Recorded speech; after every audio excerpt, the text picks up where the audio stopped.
cacher ses abonnés sur YouTube ne sera bientôt plus faisable et très exactement à partir du 29 juillet prochain. Alors j'ai vu que certains d'entre vous étaient déjà au courant, mais je pense que vous n'êtes pas tous justement au courant, c'est pour ça que je fais cette vidéo.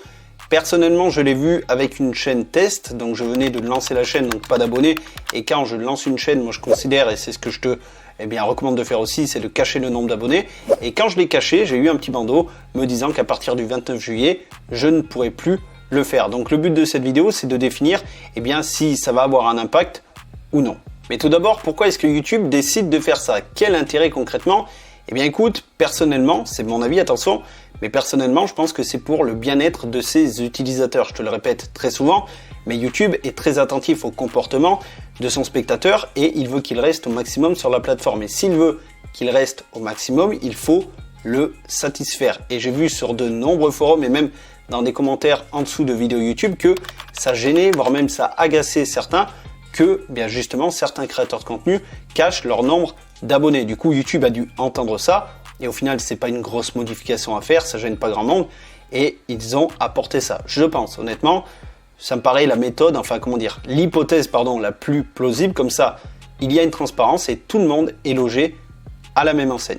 Et au final, c'est pas si choquant que ça parce que quand tu te rends sur Instagram, TikTok, Twitter ou je ne sais quel réseau social, personne ne cache son nombre d'abonnés. C'est vraiment que sur YouTube où tu as ce phénomène-là, ou alors peut-être que je me trompe parce que ça fait très longtemps que je ne vais plus sur les réseaux sociaux, mais honnêtement, c'est vraiment, je trouve, sur YouTube qu'il y a cette tendance à cacher son nombre d'abonnés. Donc là aussi, ils se mettent à niveau par rapport à tout ce qu'on peut retrouver ailleurs. Alors, petit update, pendant que j'étais en train de monter ma vidéo, j'ai eu quelques infos en plus concernant le pourquoi du comment YouTube avait décidé de supprimer cette fonctionnalité-là de la part de Ophélie. Donc merci à toi, elle est dans le même créneau que moi, je pense que tu la connais évidemment. Je t'affiche au commentaire à l'écran parce que je trouve qu'il est vraiment intéressant.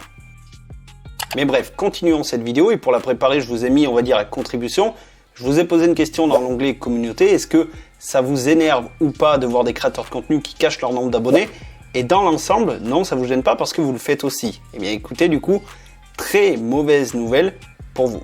Mais justement, en tant que créateur de contenu et non pas utilisateur, on passe de l'autre côté du spectre, est-ce que ça peut être préjudiciable pour nous? Écoute, sur le long terme, non. Mais sur le court terme, peut-être, et je pense notamment au moment où tu lances ta chaîne quand tu as 0 abonné, parce que forcément, les gens qui vont arriver sur ta chaîne vont se dire « Ok, il a 0 abonné ou elle a 0 abonné, du coup son contenu n'est pas bon. » Voilà, les gens font l'amalgame, malheureusement, même si ça ne veut strictement rien dire.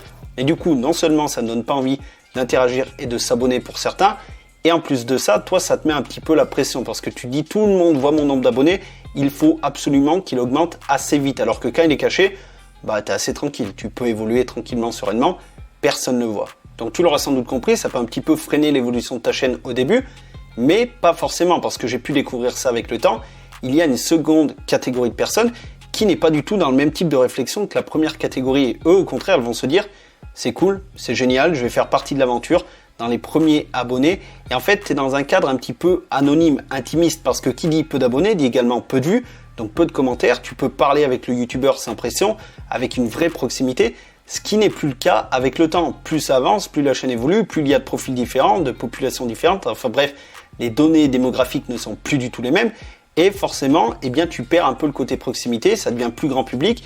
Et ça, j'ai pu le vérifier des personnes qui étaient là au tout début de ma chaîne, qui commentaient toutes mes vidéos presque, je ne les vois plus du tout. Je pense que ce qui plaît à ce genre de personnes, c'est vraiment le côté intimiste. Petite chaîne où on n'est pas nombreux, mais vraiment, moi, on peut parler librement et on est limite content d'être dans ce cadre familial, je dirais. Et du coup, pour éviter ce temps de traction en termes d'abonnés qui peut être plus ou moins long, la solution, c'est quoi? Écoute, c'est très simple, c'est d'obtenir des vues le plus rapidement possible. Parce que qui dit vues, dit également plus d'abonnés. Et du coup, j'ai fait une vidéo complète à ce sujet, je pars de 0 et j'ai réussi à obtenir plus de 1000 vues avec 0 abonnés en moins de 24 heures. Je t'invite à aller voir cette vidéo où je te présente la stratégie complète.